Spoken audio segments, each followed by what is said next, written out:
سورۃ النجم مکیہ، سورہ نجم مکہ مکرمہ میں نازل ہوئی ہے۔ وہی اثنتان وستون آیتن، اس میں 62 آیتیں اور 3 رکوع ہیں۔ شروع کرتا ہوں میں اللہ کے نام سے جو بڑے مہربان ہیں۔ والنجم اذا ہوا، قسم ہے ستارے کی جب کہ وہ ڈوبنے لگے۔ ما ضل صاحبکم، نہ تو تمہارے ساتھی بھٹکے، وما غوا، اور نہیں وہ بہکے، وما ينطق عن الہوا، اور نہیں وہ نفسانی خواہش سے کچھ بھی بولتے ہیں۔ ان هو الا وحی یوحا، یہ تو قرآن وہی ہے جو ان کی طرف بھیجا جاتا ہے۔ ان هو الا وحی یوحا، یہ قرآن تو سراپا وہی ہے، یوحا جو ان کی طرف اتارا جاتا ہے، نازل کیا جاتا ہے۔ علمہ شدید القوا، تعلیم دی اس پیغمبر کو شدید القوا، کس نے؟ ایک ایسے فرشتے نے جو سخت ترین طاقت والا ہے، بڑا طاقتور ہے۔ ذو مرتن، پھر اس کا وہی ترجمہ آئے گا زبردست ہے۔ فاستوا، پھر وہ سیدھا ہو گیا، پھر وہ کھڑا ہو گیا اپنی اصلی کھڑا ہوا اصلی صورت کے اندر۔ وہ بالافق الاعلی، جبکہ وہ اونچے کنارے پر تھا۔ ثم دنا، پھر وہ نزدیک ہوا۔ فتدلا، اور نزدیک ہو گیا۔ فکان قاب قوسین او ادنا، 2 کمانوں کے برابر یا اس سے بھی کم فاصلہ رہ گیا۔ فاوحى الی عبده ما اوحى، پھر اللہ نے وحی کی اپنے بندے کی طرف جو کچھ بھی اللہ نے نازل کیا۔ ما کذب الفؤاد ما رآ، دل نے نہ جھٹلایا جو چیز اس قاصد نے، فرشتے نے دیکھی، جو اس رسول نے دیکھی۔ افتمارونہ علی ما یرا، اس سے آگے مضمون پہلے آپ بعد میں جاتے ہیں۔ ان آیات کے متعلق مفسرین کے 2 قول ہیں۔ آیت نمبر 6 سے آگے دیکھ لیجئے آپ، آیت نمبر 6 تک تو کوئی مسئلہ نہیں۔ علمہ شدید القوا سے مراد تعلیم دی جبریل امین نے آپ کو، جو زبردست طاقتور ہیں، اور پھر وہ بالکل سیدھے ہو گئے۔ جبریل امین نے کئی بار رسول اکرم صلی اللہ علیہ وسلم کو دیکھا ہے، ان کی زیارت کی ہے۔ معراج کے رات جب رسول اکرم صلی اللہ علیہ وسلم سدرۃ المنتہا کے پاس پہنچے، آپ نے جبریل امین کو اپنی اصلی شکل میں دیکھا کہ 600 پر ان کے تھے۔ ایک بار رسول اکرم صلی اللہ علیہ وسلم نے مقام اجیاد میں آپ کو دیکھا مکہ مکرمہ کے اندر، اس صورت میں تھے آپ صلی اللہ علیہ وسلم کہ آپ کے 600 پر تھے۔ حدیث کے اندر الفاظ ہیں سادم ما بین افق السما، آسمان و زمین کا سارا خلا بھرا ہوا تھا۔ اتنے اونچے اور اتنے بڑے تھے کون؟ جبریل امین۔ یہاں تک تو جبریل امین مراد ہیں۔ وہ بالافق الاعلی، پھر وہ بالافق الاعلی سے نیچے کے بارے میں کچھ علماء نے کہا کہ یہ رسول اکرم صلی اللہ علیہ وسلم جب عرش پر گئے تھے، وہاں پر اللہ تعالیٰ کی زیارت کی، اللہ تعالیٰ سے ملاقات کی، یہ اس مضمون کو یہاں پر نقل کیا جا رہا ہے۔ لیکن جمہور اور اکثر علماء نے کہا، خصوصاً اما عائشہ رضی اللہ تعالیٰ عنہ نے کہا کہ اللہ کے رسول صلی اللہ علیہ وسلم نے اللہ تعالیٰ کو معراج کی رات نہیں دیکھا، اور وہ دوسرے علماء کا یہ کہنا کہ نہیں، معراج کی رات اللہ تبارک و تعالیٰ کو دیکھا۔ اچھا، اما عائشہ رضی اللہ تعالیٰ عنہ فرماتی ہیں کہ جس سورہ نجم سے تم استدلال کرتے ہو، وہ سورہ نجم دیدار خداوندی کے متعلق نہیں ہے، بلکہ وہ سورہ نجم اس متعلق ہیں کہ اللہ کے رسول صلی اللہ علیہ وسلم نے جبریل امین کی زیارت کی تھی، وہاں پر بھی سدرۃ المنتہا کے اندر اور یہاں پر بھی مکہ مکرمہ کے اندر اسی مضمون کو بیان کیا گیا ہے۔ عموماً جب جبریل امین آیا کرتے تھے، حضرت دحیہ کلبی رضی اللہ تعالیٰ عنہ کی شکل و صورت میں آیا کرتے تھے، جو کہ ایک خوبصورت صحابی تھے، انہی کی صورت میں آیا کرتے تھے۔ کبھی کبھی جبریل امین 1-2 بار اپنی اصلی شکل میں بھی آئے، تو کیسا تھا ان کا منظر؟ قرآن کریم نے اسی کو بیان کیا۔ وَهُوَ بِالْأُفُقِ الْأَعْلَىٰ، دیکھا جبریل امین کو جبکہ وہ اونچے کنارے میں تھے۔ ثُمَّ دَنَا، پھر جبریل امین نزدیک ہوئے، دوسرے میں تفسیر کے لحاظ سے ترجمہ کر رہا ہوں، فَتَدَلَّا، اور نزدیک ہوئے، فَكَانَ قاب قوسین او ادنا، پھر جبریل امین اور آپ کے بیچ اتنا ہی فاصلہ رہا جتنا کہ 2 کمانوں کے بیچ تھا یا اس سے بھی کم۔ فاوحى الی عبده ما اوحى، پھر اللہ نے وحی کی اپنے بندے کی جانب جو کچھ بھی وحی کی، یا جبریل امین نے رسول اکرم صلی اللہ علیہ وسلم کو وحی سنائی جو اللہ نے ان کی طرف بھیجی تھی۔ لیکن پھر ضمیر کا مرجع رہے گا عبدہ کی طرف لوٹائی جائے، عبدہ ہر حالت میں اللہ ہی کی طرف ضمیر لوٹے گی۔ ما وہا، جو کچھ اللہ نے نازل کیا۔ ما کذب الفؤاد ما رآ، دل نے نہ جھٹلایا جو کچھ رسول نے دیکھا۔ افتمارونہ علی ما یرا، کیا تم اس چیز پر شک کرتے ہو، جھگڑتے ہو جو کچھ اس پیغمبر نے دیکھا۔ وَلَقَدْ رَآهُ نَزْلَةً أُخْرَىٰ، اور دیکھا جبریل امین نے ان کو دوسری بار بھی، کہاں دیکھا؟ عند سدرۃ المنتہا، سدرۃ المنتہا کے پاس۔ سدرۃ المنتہا ایک درخت ہے جو چھٹے آسمان پر اس کی جڑیں ہیں اور شاخیں ساتویں آسمان پر ہیں۔ رسول اکرم صلی اللہ علیہ وسلم فرماتے ہیں اتنا بڑا درخت ہے کہ میں نے اس کے جو پھل دیکھے، بیری ایک درخت ہوتا ہے، اس کا پھل اتنے انگوٹھے کے برابر ہوتا ہے، باہر یوپی میں ہوتا ہے، یہاں ہمارے یہاں جموں کشمیر میں نہیں بنتا، لیکن فرمایا رسول اکرم صلی اللہ علیہ وسلم نے، میں نے دیکھا کہ جیسے ہجر کے یمن کے بڑے بڑے مٹکے ہوتے ہیں نا، اتنے بڑے بڑے میں نے اس کے پھل دیکھے۔ سون سونٹ سنتا لٹکن کیا ہی نا، جب جنت کے پھلوں کا یہ عالم ہے بیری کا، تو سوچتے ہو جنتو سونٹ کو تب اڑا ہے مشید مینار سن کوئی گم تو ہی نا، اتنے بڑے بڑے جنت کے پھل ہوں گے۔ تو وہاں پر میں نے دیکھا قلال الحجر، مسلم شریف کی روایت کے اندر الفاظ ہیں، تو اس پر اللہ تبارک و تعالیٰ کی جانب سے انوارات کی برسات ہو رہی تھی اور اس پر سونے اور چاندی کے پروانے مسلسل گر رہے تھے۔ عندہا جنت المأوا، اسی کے پاس جنت المأوا ہے۔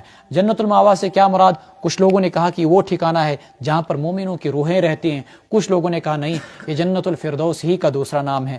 اذ یغشی السدرۃ ما یغشی، جب چھا رہی تھی اس بیری پر وہ چیز، ما یغشا، جو کچھ چھا رہی تھی، یعنی انوارات خداوندی، تجلیات ربانی۔ ما زاغ البصر وما طغى، نہ تو نگاہ ہٹی، وما طغى، نہ حد سے آگے بڑھی۔ جب رسول اکرم صلی اللہ علیہ وسلم معراج کے رات گئے تو آپ نے وہاں پر ادھر ادھر نہیں دیکھا، اتنی ہی چیزوں کو دیکھا جہاں تک آپ کو دیکھنے کی اجازت تھی۔ لقد رأى من آیات ربه الکبریٰ، دیکھا رسول اکرم صلی اللہ علیہ وسلم نے اس رات اپنے رب کی دوسری بڑی بڑی نشانیاں۔ یہ مضمون یہاں پر پورا ہو گیا آیت نمبر 18 پر آ کر۔ یہاں سے آگے اب مشرکین کے ضمیروں کو جھنجھوڑا جا رہا ہے۔ افرأیتم اللات والعزی، او مشرکو کیا تم نے لات و عزی کو دیکھا، ومنات الثالثۃ، اور تیسرے منات کو، الاخری جو کہ کم وقعت تھا۔ لات یہ اہل طائف کا بت تھا اور العزی یہ مکہ والوں کا، قریش کا بت تھا، اور منات یہ قبیلہ خزاعہ کا بت تھا۔ فرمایا کیا تم نے ان کو دیکھا؟ الکم الذکر ولہ الانثی، ان کے بارے میں غور کیا اور تم کہتے ہو کہ الفرشتے اللہ کی بیٹیاں، ہمارے لیے بیٹے، کیا اللہ تعالیٰ تمہارے لیے لڑکوں کو منتخب کریں؟ ولہ الانثی، اور اللہ کے لیے بیٹیاں ہوں؟ کیسی بات تم کرتے ہو؟ تلک اذا قسمت ضیزی، یہ تو بڑی نامنصفانہ اور ظالمانہ اور بھونڈی تقسیم ہو گئی۔ ان ہی الا اسماء سمیتموہا، یہ جو تمہارے معبود ہیں لات و منات و عزی، یہ چند نام ہیں جو تم نے گھڑے ہیں، انتم و آباؤکم، اور تمہارے آباء و اجداد نے۔ اللہ نے ان کے معبود ہونے کی کوئی دلیل، کوئی سند، کوئی حکم نہیں اتارا۔ ما انزل اللہ بہا من سلطان ان یتبعون الا الظن، یہ مشرکین صرف شکوک و شبہات کی پیروی کرتے ہیں، گمان کی پیروی کرتے ہیں، اور کس چیز کی پیروی کرتے ہیں؟ ما تہوی الانفس، جو کچھ ان کے جی میں آتا ہے، اپنے نفسانی خواہشات کی پیروی کرتے ہیں۔ وَلَقَدْ جَاءَهُم مِّن رَّبِّهِمُ الْهُدَىٰ، آئی ان کے پاس ان کے رب کی جانب سے ہدایت۔ أَمْ لِلْإِنسَانِ مَا تَمَنَّىٰ، کیا انسان کے لیے ہر وہ چیز ہے جس کی وہ تمنا کرتا ہے؟ أَمْ لِلْإِنسَانِ مَا تمنا، کیا انسان کی ہر تمنا پوری ہو جاتی ہے؟ ہرگز نہیں۔ فَلِلَّهِ الْآخِرَةُ وَالْأُولَىٰ، اللہ ہی کے لیے ہے دنیا بھی اور اللہ ہی کے اختیار میں ہے الأولیٰ، آخرت، یہ دنیا بھی اور آخرت بھی۔ الأولیٰ سے مراد دنیا۔ وَكَم مِّن مَلَكٍ فِي السَّمَاوَاتِ، کتنے ہی فرشتے ہیں آسمانوں میں، لا تغنی شفاعتهم شیئا، کہ ان کی سفارش کچھ بھی فائدہ نہیں دے سکتی، الا من بعد ان یأذن اللہ لمن یشاء، مگر یہ کہ اللہ اجازت دیں جس کے لیے چاہیں، ویرضا، اور جس کے لیے وہ راضی ہو جائیں۔ ان الذین لا یؤمنون بالآخرہ، یقیناً جو لوگ آخرت پر یقین نہیں رکھتے، ایمان نہیں لاتے، لیسمون الملائکۃ، وہی فرشتوں کے نام رکھتے ہیں عورتوں سے نام، تسمیت الانثی، اور پھر نام رکھنے کے بعد کیا کہتے ہیں؟ الملائکۃ بنات اللہ، یہ اللہ کی بیٹیاں۔ وما لهم به من علم، انہیں اس سلسلے میں کچھ بھی پتہ نہیں۔ ان یتبعون الا الظن، یہ صرف گمان کی پیروی کرتے ہیں۔ وان الظن لا یغنی من الحق شیئا، اور گمان حق کے معاملے میں کچھ بھی کام نہیں آتا۔ اے پیغمبر صلی اللہ علیہ وسلم، اعرض عمن تولا، جو روگردانی اختیار کرتا ہے، ہماری نصیحت سے منہ موڑ کے چل دیتا ہے، آپ بھی اس سے روگردانی اختیار کر دیجئے، آپ بھی اس سے اعراض برتیے، آپ ان کے پیچھے پیچھے نہ چلیے۔ ولم یرد الا الحیات الدنیا، اس شخص کا مقصود، اس مشرک اور کافر کا مقصد دنیاوی زندگی کے سوا کچھ نہیں۔ ذالک مبلغہم من العلم، یہی ہے ان کے علم کی انتہا، یہی ہے ان کی دانش کی انتہا، یہی ہے ان کی سائنس کی انتہا، ان کے جینا اور ان کا مرنے کا مقصد صرف دنیا ہے. ان ربک هو اعلم، یقیناً آپ کا رب زیادہ بہتر جاننے والا ہے اسے جو اللہ کی راہ سے بھٹک گیا. وهو اعلم، اور اللہ زیادہ بہتر جاننے والا ہے اسے جو درست راستے پر آ گیا. بما اهتدى وللہ ما فی السماوات وما فی الارض، کس چیز کا انہیں گمان ہے، کس چیز کا انہیں غرور ہے. زمین اللہ کی، آسمان اللہ کا، زمین و آسمان میں جتنی چیزیں سب اللہ کی ہیں. کیوں؟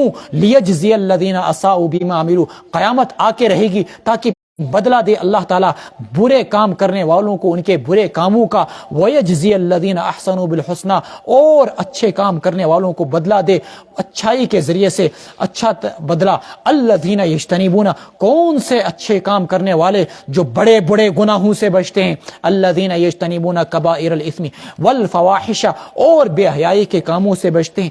إِلَّا اللَّمَمْ، مگر ہلکے پھلکے گناہ سے تو ان سے ہو جاتے ہیں.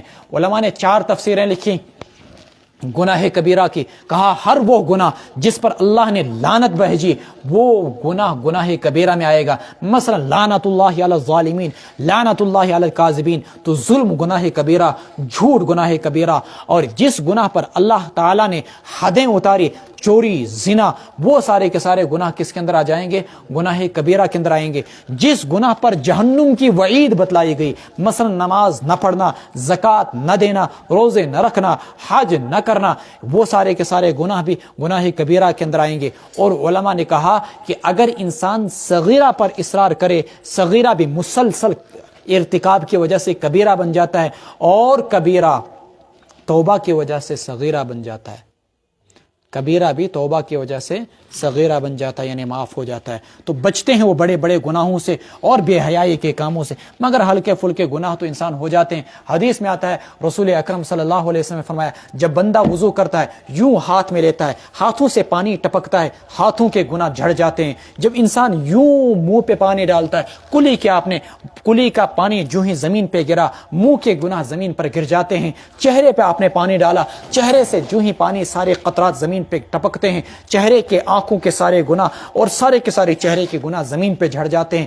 ہاتھوں کو آپ نے دھویا، سارے ہاتھوں کے گناہ زمین پہ جھڑ جاتے ہیں. یہ صرف پانی اور وضو کے قطرات اور وضو کا پانی نہیں ٹپکتا، بلکہ اس کے ساتھ آپ کے گناہ بھی سارے جھڑ جاتے ہیں. اور اللہ کے رسول صلی اللہ علیہ وسلم نے فرمایا، بندہ مومن وضو سے فارغ ہو جاتا ہے، صورتحال یہ ہوتی ہے کہ اس کے جسم پر ایک بھی گناہ نہیں ہوتا ہے. لیکن لکھوک آتمشکومیم صغیرہ گناہ یا کبیرہ بھی جس پر انسان کو ندامت ہو، جس پہ انسان نے توبہ کی ہو، وہ بھی سارے کے سارے معاف ہو جاتے ہیں.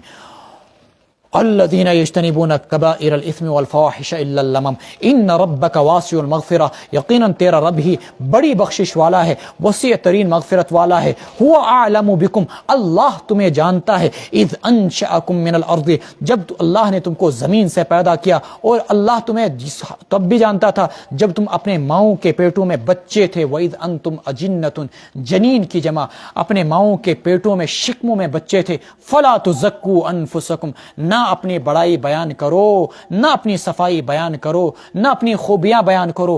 هو اعلم بمن اتقى، وہ اللہ خوب جاننے والا ہے اسے جو تقوی اختیار کرتا ہے. کچھ لوگوں کو بیماری ہوتی ہے، اپنی تعریف خود کرتے ہیں، خود منہ میاں مٹھو بن جاتے ہیں. بچستیت میں کور یہ ایک تحدیث نعمت کے طور پر انسان کبھی کبھار بیان کر دے. دوسرا یہ کہ ہر وقت انسان اپنی تعریفیں بیان کرتا رہے. قرآن نے اس چیز کو مناسب نہیں قرار دیا. افرأیت الذی تولی، ولید ابن مغیرہ کا دل اسلام کی طرف مائل ہوا اور اسلام قبول کرنا ہی چاہتا تھا. اس کا ایک دوست تھا، اس دوست نے کہا، تو کیوں اسلام قبول کر رہا ہے؟ کہا اللہ کے عذاب سے ڈر لگ رہا مجھے، خدا مجھے پکڑیں گے، میری گرفت ہو جائے گی، اس لیے ڈر رہا ہوں. کہا کوئی بات نہیں، تو مجھے اتنا مال دے دے، اور مال دینے کے بعد میں تیرا عذاب قیامت کے دن سہ لوں گا. تو ولید ابن مغیرہ نے اس کو پیسے دینے شروع کیے. تھوڑا سا دیا، کچھ دنوں دیا، اور پھر اس کے بعد دینا بند کیا. کہا کہ تم کون ہوتے ہو جو یہ کہتے ہو کہ ایک کا عذاب دوسرے کا جھیل لے گا؟ لا تزر وازرۃ وزر اخری، کوئی کسی کا عذاب نہیں جھیلتا. نتیجتاً بیچارہ بدنصیب تھا، کفر ہی پر اس کا انتقال ہو گیا، مکہ کے اندر مر گیا تھا. افرأیت الذی تولی، کیا آپ نے اس کو دیکھ لیا جس نے اپنا منہ پھیر لیا؟ واعطا قلیلا، تھوڑا مال دیا، واقدا اقداء، اور پھر روک دیا. عنده علم الغیب، کیا اس کے پاس غیب کا علم تھا؟ فهو یرا، کہ وہ دیکھ رہا تھا کہ قیامت کے دن اللہ کے عذاب سے بچ جائے گا.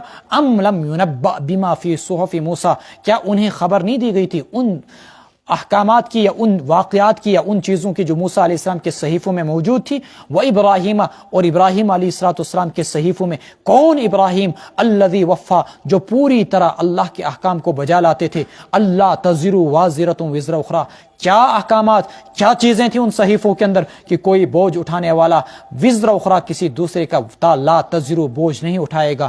وَأَلَّيْسَ لِلْإِنسَانِ إِلَّا مَا سَعَى، اور نہیں انسان کو ملے گی مگر وہی چیز جس نے اس کے سعی کی، جس چیز کی اس نے سعی کی. یہاں پر ایک بحث چھڑتی ہے. بحث یہ کہ ہم جو ایصال ثواب کرتے ہیں، کیا ایصال ثواب کرنے کی وجہ سے آپ کا ثواب دوسرے کو پہنچتا ہے؟ کچھ چیزوں کے ایصال ثواب میں کسی کا کوئی اختلاف ہی نہیں. مثلا صدقات کے ثواب میں کسی کا کوئی اختلاف نہیں. امام شافعی ہوں، امام مالک ہوں، امام احمد ابن حنبل ہوں یا امام ابو حنیفہ رحمۃ اللہ علیہ، سبھی حضرات فرماتے ہیں کہ صدقات کا ثواب پہنچتا ہے. اور بھلا کیوں کرنا پہنچے؟ رسول اللہ صلی اللہ علیہ وسلم کی صحیح حدیث موجود ہے. آپ صلی اللہ علیہ وسلم نے فرمایا اذا مات الانسان انقطع عملہ، انسان مر جاتا ہے اس کے عمل کا سلسلہ بند ہو جاتا ہے، اس کے بعد اس کو کوئی ثواب نہیں ملتا سوائے تین چیزیں. نمبر ایک کہ انسان کا صدقہ جاریہ ہو، میت کو ثواب ملتا رہے گا. انسان نے علم سکھایا ہو، جب تک وہ علم آگے چلتا رہے گا تب تک اس کو ثواب ملتا رہے گا. یا انسان نے اولاد صالح چھوڑی ہو، اولاد صالح میت کے لیے دعا کرتے رہے گی، ثواب اس کو ملتا رہے گا. لیکن جیسے آپ قرآن پڑھتے ہیں، عبادات بدنیہ انجام دیتے، آپ نے اعتکاف کیا، ماجن طرف ہے کو اعتکاف کرت، آپ نے حج کیا، ماں کی طرف سے آپ حج کر سکتے ہیں کہ نہیں؟ اسی طریقے سے آپ نے دوسرا کوئی کام کیا، اس میں آپ عبادت کر سکتے ہیں اپنے دوسرے کی طرف سے یا نہیں؟ آپ نے قرآن پڑھا، اس کا ثواب آپ بخشوا سکتے ہیں یا نہیں؟ امام ابو حنیفہ رحمۃ اللہ علیہ فرماتے ہیں کہ باضابطہ عبادات بدنیہ کا اور عبادات قولیہ کا ثواب پہنچتا ہے. عبادات بدنیہ کا اور قولیہ کا ثواب پہنچتا ہے. ایک عورت آئی، یا رسول اللہ صلی اللہ علیہ وسلم میری ماں بوڑھی ہو گئی، کیا میں اس کی طرف سے حج ادا کر سکتی ہوں؟ آپ نے کہا کر سکتے ہو، کیوں نہیں ادا کر سکتے ہو؟ حضرت فضل بن عباس دیکھ رہے تھے، آپ نے اس کا منہ ادھر کے لے کر دیا. بخاری میں جگہ جگہ روایت ہے. تو اس حدیث سے معلوم ہوتا ہے کہ ایک شخص دوسرے شخص کی طرف عبادت ادا کر سکتا ہے. تو اسی طریقے سے مصنف ابن ابی شیبہ کی روایت کے اندر ہے کہ اگر کوئی شخص اپنے والدین کی طرف سے یا کسی دوسرے کی طرف سے نماز پڑھے یا دوسرے کی طرف سے کوئی عبادت انجام دے سکے، پھر اس کا ثواب اس کو بخش دے تو ثواب بخشنے کی گنجائش موجود ہے. اگرچہ بہت سارے علماء کا یہ کہنا ہے کہ عبادت بدنیہ کا ثواب، مثلا نماز کوئی کسی کی جانب سے ادا کرے تو ٹھیک ہے، نماز کوئی کسی کی جانب سے ادا تو نہیں کر سکتا، لیکن یہ کہ ثواب بخشنا چاہے تو نوافل پڑھ کے آپ اپنی ماں کو ثواب بخش سکتے ہیں. اسی طریقے سے اعتکاف کر کے آپ اپنی ماں کو ثواب بخش سکتے ہیں.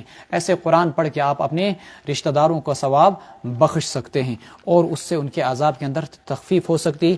امام ابو حنیفہ رحمۃ اللہ علیہ اس کے قائل ہیں، امام شافعی اس کے قائل نہیں. وہ اس آیت سے استدلال کرتے ہیں وَأَلَّيْسَ لِلْإِنسَانِ إِلَّا مَا سَعَى، جبکہ جمہور علماء نے یہ کہا کہ یہاں پر سعی سے سعی ایمانی مراد ہے. کیا وہ نق کہ ایک کا ایمان دوسرے کے ایمان کو کام نہیں آئے گا، ورنہ ابھی میں نے آپ کے سامنے جو روایات پڑھی اس میں باضابطہ ایک کا عمل دوسرے کے کام آ رہا ہے. تو ایک کی سعی دوسرے کے سعی ایمانی، ایک کا ایمان دوسرے کافر کو کام نہیں آئے گا.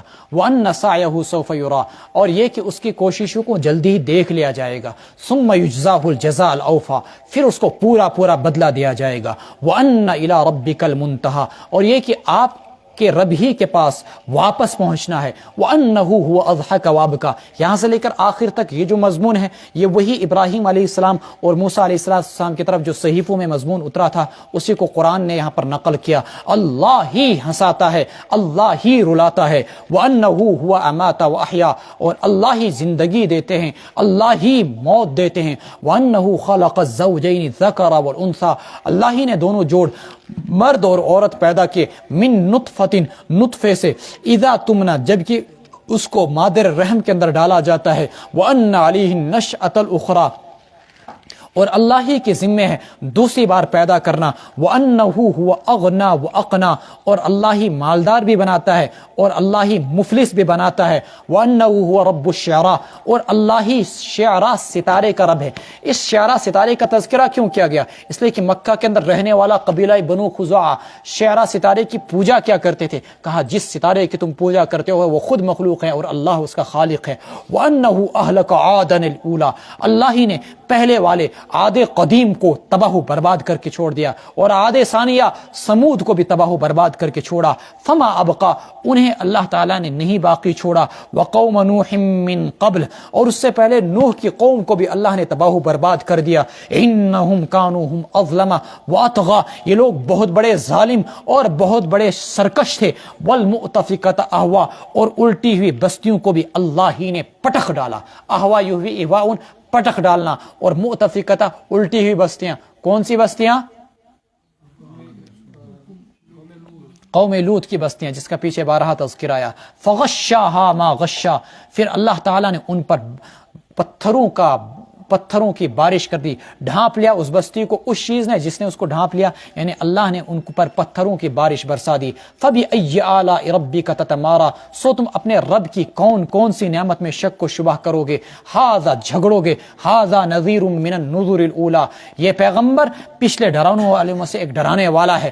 ازیفۃ الازیفہ قریب آ گئی، قریب آنے والی یعنی قیامت. لیس لها من دون اللہ کاشفہ اللہ کے سوا اس قیامت کو کوئی ہٹانے والا نہیں. افمن هذا الحدیث تعجبون کیا تم اس حدیث پر، اس قرآن پر تعجب کرتے ہو. وتضحکون ولا تبکون ہنستے اور روتے نہیں ہو. وانتم سامدون اور تم کھیل کود میں پڑے ہو.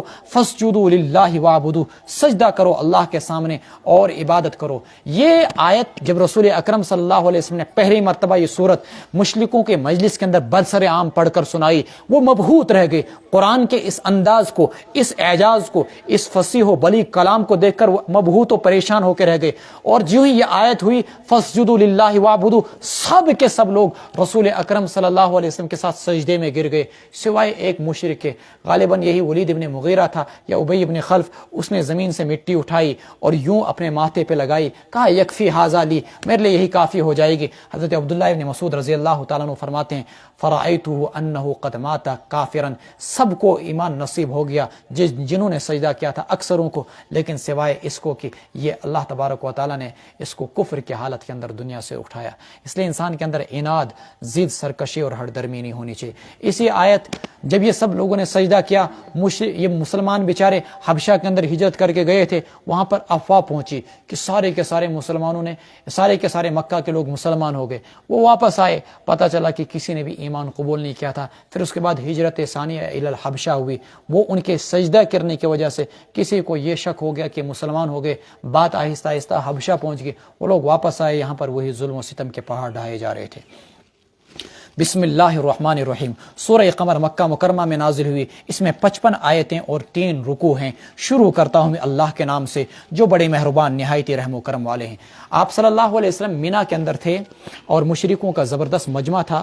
عبداللہ ابن مسعود راوی ہیں رضی اللہ تعالیٰ عنہ، بخاری اور مسلم کی روایت ہے. انہوں نے کہا آپ ہمیں کوئی حیرت انگیز نشانی دکھلائیے. کہا ایمان لاؤ گے؟ کہا ہم ایمان لائیں گے یقیناً. رسول اکرم صلی اللہ علیہ وسلم نے کچھ سیرتی نگاہ روایتوں کے مطابق یوں آسمان کی طرف انگلی اٹھائی، چاند کو یوں کیا، چاند کے 2 ٹکڑے ہو گئے. لیکن صحیح روایت میں انگلی کا اشارہ نہیں ملتا، لیکن مشہور ہے لوگوں کی زبان پر. بہرحال چاند کے 2 ٹکڑے ہو گئے.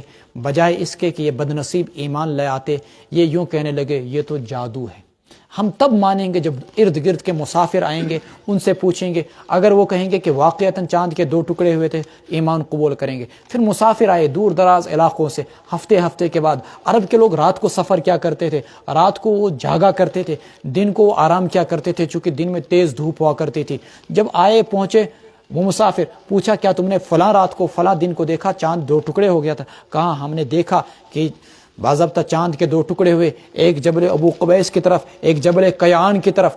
لیکن بد نصیبوں کی تقدیر میں ایمان لانا نہ تھا، لہٰذا ایمان نہیں لے آئے اور یہ کہہ کر ایمان سے رکے رہ گئے کہ یہ تو جادو ہے، کھلم کھلا جادو.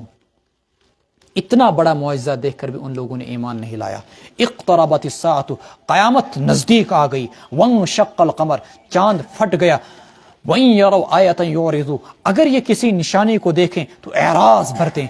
وَيَقُولُ اور یوں کہیں سحر مستمر ہمیشہ سے چلا آ رہا جادو ہے. وَكَذَّبُوا ان مشرکوں نے جھوٹ، وَكَذَّبُوا ان مشرکوں نے اس کی تکذیب کی. وَاتَّبَعُوا أَهْوَاءَهُمْ اپنی خواہشات کی پیروی کی. وَكُلُّ أَمْرٍ مُسْتَقِرٌ اور ہر معاملے کے لیے ایک وقت مقرر ہے، وقت مقرر تک کے لیے ہر ایک کام ٹھہرا ہوا ہے. اس صورت کا مضمون سب سے مختلف، الگ اور جدا گانا اور جاندار ہے۔ اب دیکھیے ہر آیت کا اختتام، ابھی دیکھا آپ نے کتنی آیتیں ہیں اس کے اندر، 55 آیتیں ہیں، 2.5 صفحات ہیں، ہر آیت کا اختتام را پر ہوتا ہے۔ جیسے کہ آپ نے دیکھا پچھلی صفحے میں ہر آیت کا اختتام کھڑے زبر پر ہو رہا تھا، یرضا، شیئا، دنیا، اہتدا، حسنا، اتقا، اقدا، تولا، یرا، موسا، وفا، اخرا، سعا، یرا، منتہا، احیا، تمنا، اخرا، اقنا، شعرا، ابقا، اتغا، غشا، تتمارا، اولا، آزفا، وہاں تک برابر۔ پھر اسی طریقے سے یہاں پر اس صورت کے اندر مسلسل ہر آیت کا اختتام کیسے ہوگا، نذر، نکر، عصر، ازدجر، نصر، منہمر، قدر، دسر، کفر، مدکر، مدکر، نذر، مستمر، منقعر، مدکر، نذر، سعر، اشر، استبر، محتضر، عقر، نذر۔ یہ قرآن کا عجیب و غریب انداز ہے۔ اللہ کی قسم دنیا کی کوئی طاقت اس لائق ہی نہیں کہ قرآن کا مثیل پیش کر سکے۔ کفار مکہ تو کس کھیت کی مولی تھے۔ وَلَقَدْ جَاءَهُم مِّنَ الْأَنبَاءِ، آئے ان کے پاس حالات پچھلی قوموں کے، معافی جن حالات کے اندر مزدجرن، عبرت کا سامان موجود تھا، جھڑک کا ایسا سامان موجود تھا کہ جس میں جھڑکنے والی چیز، ڈانٹ و ڈپٹ والی باتیں موجود تھی، حکمتم بالغتن، انتہائی عقل و حکمت کی بات ہے، فما تغنی النذر، متنبہ کرنے والی چیزوں نے ان کو کچھ فائدہ نہ پہنچایا، فتول عنہم، آپ ان مشرکوں سے اعراض برتیے، جب نہیں مانتے تو چھوڑ دیجئے نا، یوم یدعو الداعی، کس دن تک، جس دن آواز دینے والا آواز دے گا ان کو، الی شیء نکر، ایک ناخوشگوار چیز کی طرف، خشعن ابصارہم، اس دن ان مشرکوں کی نگاہیں جھکی جھکی ہوں گی، خاشعون کی جمع، یخرجون من الاجداث، نکلیں گے وہ قبروں سے، کانہم جراد منتشر، گویا کہ وہ پھیلی ہوئی ٹڈیاں ہوں گی۔ جب ٹڈیاں چلتی ہیں نا، وہ لاکھوں کی تعداد میں ان کے لشکر چلتے ہیں،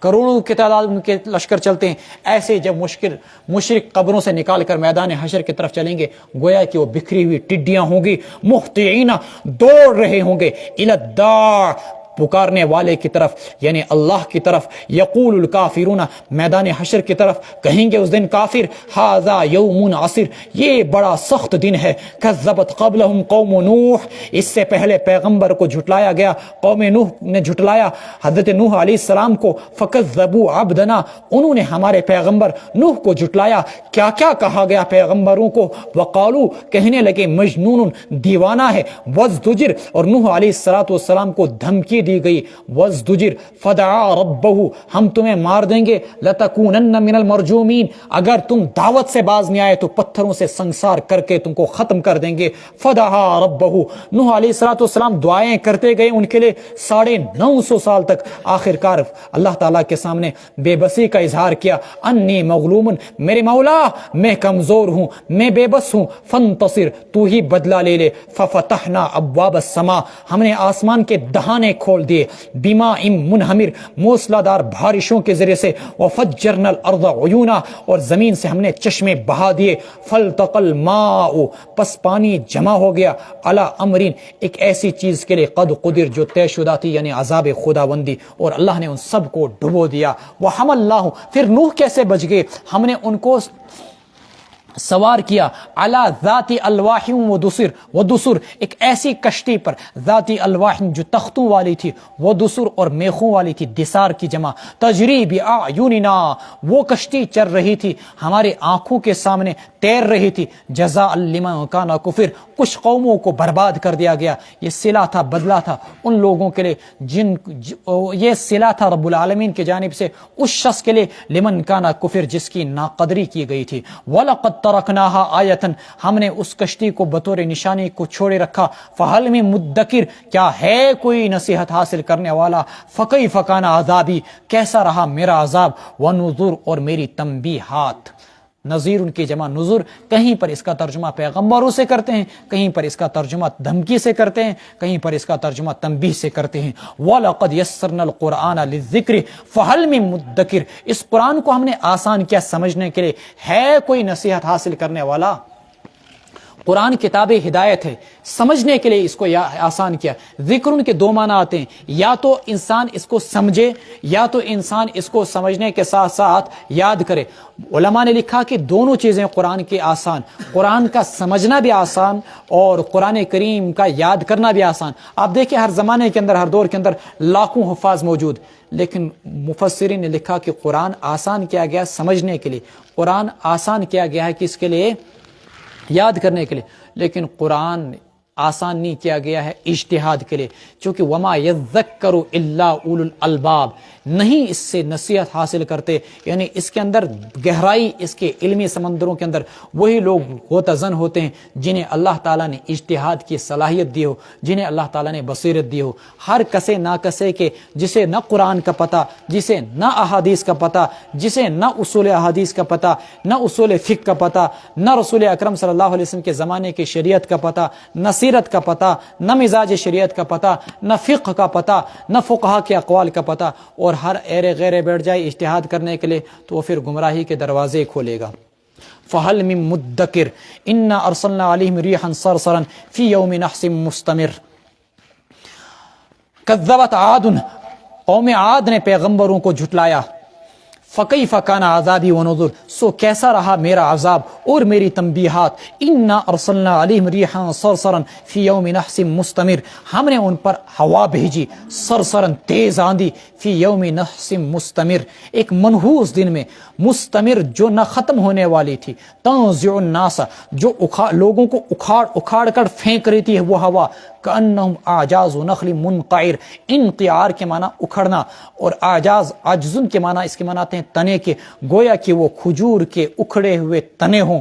فَكَيْفَ كَانَ عَذَابِي وَنُذُرِ، کیسا رہا میرا عذاب اور میری تنبیہات۔ وَلَقَدْ يَسَّرْنَا الْقُرْآنَ لِلذِّكْرِ، قرآن کو سمجھنے کے لیے، قرآن کو نصیحت حاصل کرنے کے لیے ہم نے آسان کیا ہے۔ کوئی نصیحت حاصل کرنا قرآن کے اندر یہ لکھا فقہا نے کہ 500 آیات ایسی ہیں جن سے مسائل کا استنباط ہوتا ہے۔ اگر آپ مسائل کو بحیثیت مسائل کے سمجھنا چاہتے ہیں تو سمجھ لیجئے، جیسے میں نے آپ کے سامنے بیان کیا، لیکن آپ خود ہی اس کے اندر استنباط و اجتہاد کرنے بیٹھیں، خود ہی آپ مجتہد وقت اور مجتہد دورہ بیٹھ جائیں، تو اس میں آپ کو پریشانی ہو جائے گی۔ باقی 6000 آیتیں وہ یاد کرنے کے لیے بھی آسان، نصیحت اور عبرت کے لیے بھی آسان۔ اور شروع میں نے بتایا تھا کہ قرآن کریم کے مضامین کچھ ایسے ہیں جن کے اندر جدل کو پیش کیا گیا، جدل مطلب جن میں مشرکین کو باضابطہ طور پر ان کی دلائل اور ان کے دلائل کا جواب دیا گیا ہے، اور جو یہود و نصارہ تھے ان کے دلائل کا جواب دیا گیا ہے، اور قرآن کریم نے اسلام کی حقانیت کو ان کے سامنے پیش کیا ہے۔ اور قرآن کے کچھ مضامین ایسے ہیں جو اللہ کی نعمتوں پر مشتمل، قرآن کے کچھ مضامین ایسے ہیں جو پچھلی قوموں کے واقعات پر مشتمل، جن میں صرف سامان نصیحت اور سامان عبرت موجود ہے، وہ ہر ایک کے لیے کھلا ہوا ہے۔ کذبت ثمود بالنذر، تحقیق جھٹلایا ثمود نے کنہیں؟ بالنذر، ڈرانے والوں کو۔ فقالوا ابشرا منا واحدا نتبعوه، کہنے لگے کیا ہم ایک انسان کی پیروی کریں جو ہم ہی میں سے ہے؟ انا اذا لفی ضلال وسعور، اگر ہم اپنی جیسے ایک انسان کی پیروی کر لیں تب تو ہم غلطی پر ہیں، وسعور، اور دیوانگی میں ہیں۔ سعور دیوانگی کو، مجنونگی کو کہتے ہیں۔ اولقی الذکر علیہ من بیننا، کیا ہمارے درمیان یہی ایک پیغمبری کے لائق رہ گیا تھا؟ کیا اسی پر وہی اتاری گئی ہمارے بیچوں بیچ؟ بل ہوا کذاب اشر، کہا گیا اس وقت کے پیغمبر حضرت صالح علیہ السلام کو یہ جھوٹا ہے، اشر شیخی باز ہے۔ سیعلمون غدم من الکذاب الاشر، او سمود، او قوم سمود، جان جاؤ گے کل من الکذاب، کون جھوٹا تھا، الاشر، کون شیخ باز تھا۔ میرا پیغمبر صالح شیخ باز نہیں، یہ جھوٹا نہیں، تم ہی جھوٹے ہو اے قوم سمود، اور تم ہی شیخ باز ہو۔ انا مرسل الناقتی، پھر جب انہوں نے تقاضا کیا کہ معجزہ دکھائیے، ہم آپ پر ایمان لے آئیں گے، اگر جی معجزہ دیکھنے کے بعد 4000 نے ایمان قبول کیا، اکثر ایمان سے محروم رہے، دیکھیں اسی کا تذکرہ آ رہا ہے۔ انا مرسل الناقتی، ہم ایک اونٹنی کو بھیجنے والے ہیں، اور پہاڑ پھٹا، اس میں سے اونٹنی نکلی، کیوں بھیجی؟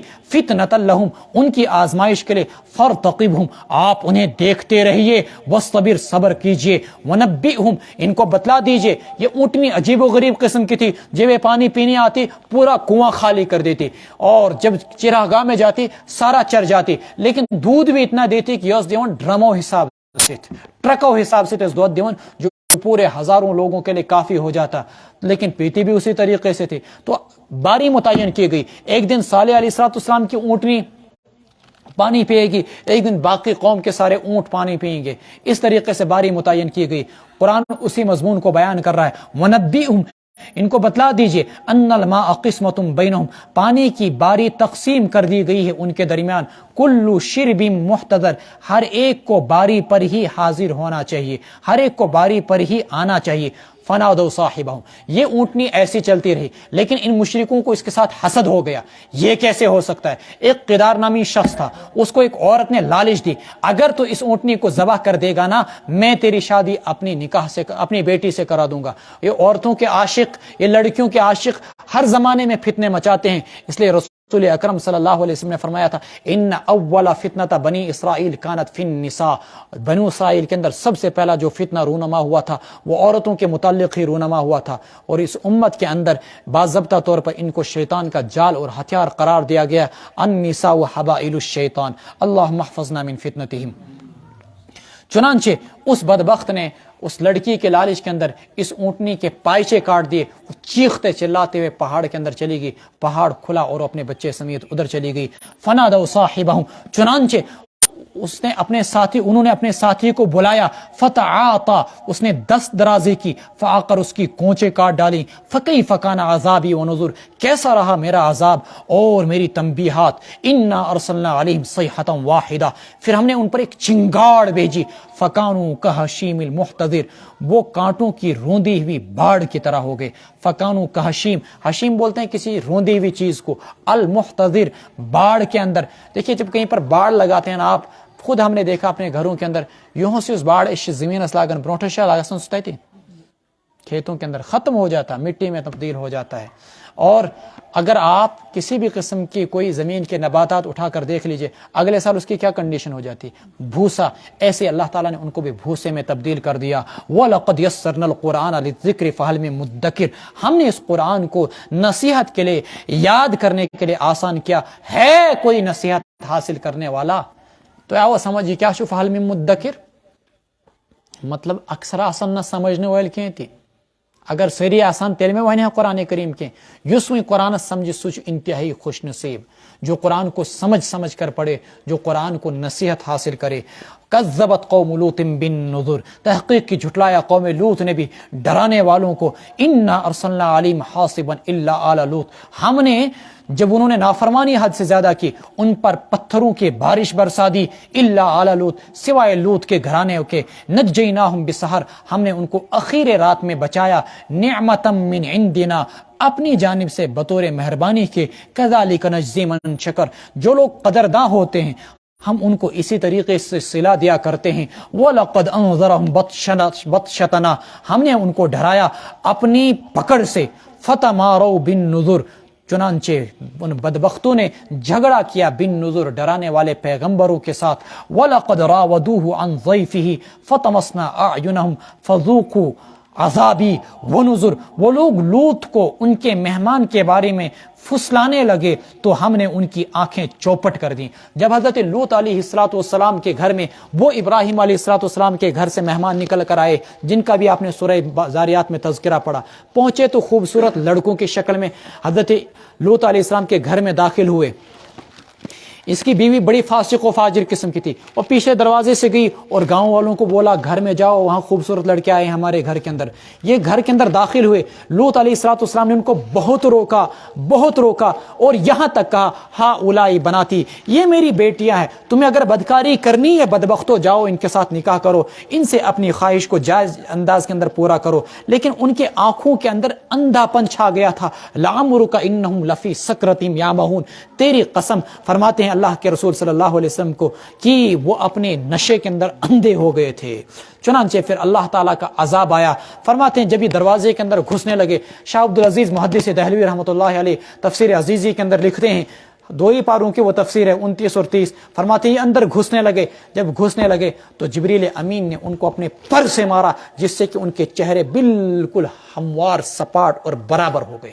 فتمسنا اعینہم، ہم نے ان کی آنکھوں کو چوپٹ برابر کر دیا، فذوقوا عذابی ونذر، وہ اندھے ہو کے باہر ایسے کرنے لگے، ایسے ایسے، پھر جب باہر نکلے ان کی بینائی نہ لوٹ سکی، اور رات کے اندر پھر اللہ کا عذاب اور قہر ان پر آ گیا، جس کی تفصیلات آپ نے پیچھے سن لی۔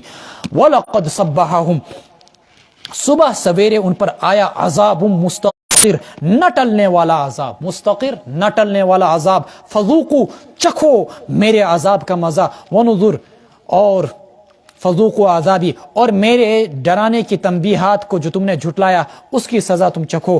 وَلَقَدْ يَسَّرْنَا الْقُرْآنَ لِلذِّكْرِ فَهَلْ مِن مُدَّكِرٍ، ہم نے قرآن کو آسان کیا سمجھنے کے لیے، ہے کوئی نصیحت حاصل کرنے والا۔ وَلَقَدْ جَاءَ آلَ فِرْعَوْنَ النُّذُرُ، آئے آل فرعون کے پاس بھی ڈرانے والے، کون؟ حضرت موسیٰ علیہ السلام، کذبوا بآیاتنا، آل فرعون نے ہماری آیات کو جھٹلایا، ساری کے ساری نشانیوں کو، ناؤں کے ناؤں نشانیوں کو، فأخذناہم اخذ عزیز مقتدر، تو پکڑا ہم نے ان کو جیسے کہ ایک زبردست طاقتور پکڑتا ہے، زبردست طاقتور پکڑتا ہے، ایسے ہم نے ان کو پکڑا اور دریا برد کر دیا، بحر قلزم کے اندر ڈبو دیا۔ اکفارکم، اب قرآن کا انداز دیکھیے، اچانک پچھلی قوموں سے اٹھا کر سامنے والے کو مخاطب کرتے ہیں، چونکہ قرآن کہانیوں کی کتاب نہیں، قرآن ان میں سے کچھ چیزوں کو چھانٹ کر مخاطب کے ضمیر کو جھنجھوڑ رہے ہیں اور اس کو جگا رہے ہیں۔ اکفارکم خیرون، کیا تمہارے اس دور کے کفار بہتر ہیں، من اولئکم، ان پچھلی قوموں سے طاقت اور اقتدار کے لحاظ سے؟ فرعون کا اقتدار زیادہ بہتر تھا یا تمہارا اقتدار؟ تم عاد و سمود سے زیادہ طاقتور ہو۔ اکفارکم خیر من اولئکم، جب تک کہ قرآن نے دوسری جگہ کہا ما بلغوا معشار ما آتیناہم، جو دولت ہم نے ان کو دی تھی، جو طاقت ہم نے ان کو دی تھی، اس طاقت اور دولت کا عشیر بھی ہم نے تمہیں نہیں دیا۔ ام لکم براءۃ فی الزبر، یا تمہارے لیے کتابوں کے اندر کوئی معافی نامہ لکھا ہوا ہے؟ ام یقولون نحن جمیع منتصر، یا وہ لوگ یوں کہتے ہیں نحن جمیع منتصر، ہماری ہی جماعت غالب رہے گی۔ سیہزم الجمع وَيُوَلُّونَ الدُّبُرَ، یہ بدر سے پہلے 7 سال پہلے، ہجرت سے پہلے 5 سال پہلے یہ سورہ قمر مکہ مکرمہ کے اندر نازل ہوتی ہے، اور اس کے اندر پیشن گوئی دی جاتی ہے کہ ان کفار کو عنقریب شکست کا سامنا کرنا پڑے گا۔ اور اللہ تعالیٰ نے جس وقت کی وہم و گمان بھی نہیں تھا، اور مسلمان اتنی پریشانی، غربت اور مصیبت اور دن و رات ظلم و ستم کی زندگی گزار رہے تھے، دن رات کفار کے ظلم و ستم کا تختہ مشق بنے ہوئے تھے، اس وقت اللہ نے پیشن گوئی کی ان قریب یہ ساری کے ساری جماعتیں شکست کھا جائیں گی۔ وَيُوَلُّونَ الدُّبُرَ، اور وہ پیٹ پھیر کر بھاگ کھڑے ہوں گے، چنانچہ پیٹ پھیر کر بھاگے بدر کے میدان کے اندر۔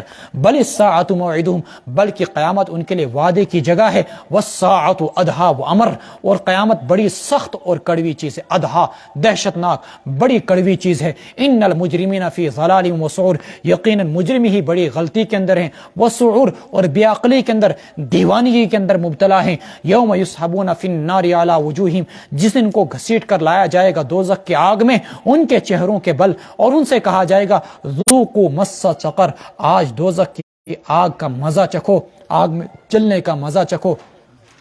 انا کل شیء خلقناہ بقدر، ہم نے ہر چیز کو پیدا کیا اندازے سے۔ وما امرنا الا واحدۃ کلمح بالبصر، ہمارا کام پلک جھپکتے ہی پورا ہو جاتا ہے، ہمارا مسئلہ کچھ بھی نہیں ہے۔ الا واحدۃ کلمح بالبصر، جب ہم کوئی چیز ہو جائے کہتے ہیں ہو جا تو وہ پلک جھپکتے ہی پورا ہو جاتی ہے، ہمارا کام پلک جھپکتے ہی پورا ہو جاتا ہے۔ وَلَقَدْ أَهْلَكْنَا أَشْيَاعَكُمْ، ہم نے تمہارے ہم مشربوں کو، ہم مذہبوں کو تباہ و برباد کر دیا۔ سو ہے کوئی نصیحت حاصل کرنے والا جو ان پچھلی قوموں کی بربادی سے نصیحت حاصل کر کے اللہ تبارک و تعالیٰ کی طرف رجوع کر لے اور سرکشی اور طغیان کو چھوڑ دے، کفر و بت پرستی سے باز آ جائے۔ وَكُلُّ شَيْءٍ فَعَلُوهُ فِي الزُّبُرِ، ہر وہ چیز جو انہوں نے کی فی الزبر نامہ اعمال کے اندر لکھی ہوئی ہے۔ وَكُلُّ صَغِيرٍ وَكَبِيرٍ مُسْتَدَر، نامہ اعمال میں موجود ہے، اور ہر بڑی چیز اور چھوٹی چیز مستطر لکھی ہوئی ہے۔ ان المتقین فی جنات ونہر، یقیناً متقی لوگ باغات میں ہوں گے اور نہروں میں ہوں گے، فی مقعد صدق، عزت والی جگہ میں ہوں گے، مقعد صدق عزت والی جگہ میں ہوں گے، عند ملیک مقتدر، قدرت و طاقت والے بادشاہ کے پاس۔ صدق اللہ العلی العظیم وصدق رسولہ النبی الکریم ونحن علی ذلک من الشاہدین۔ الحمدللہ۔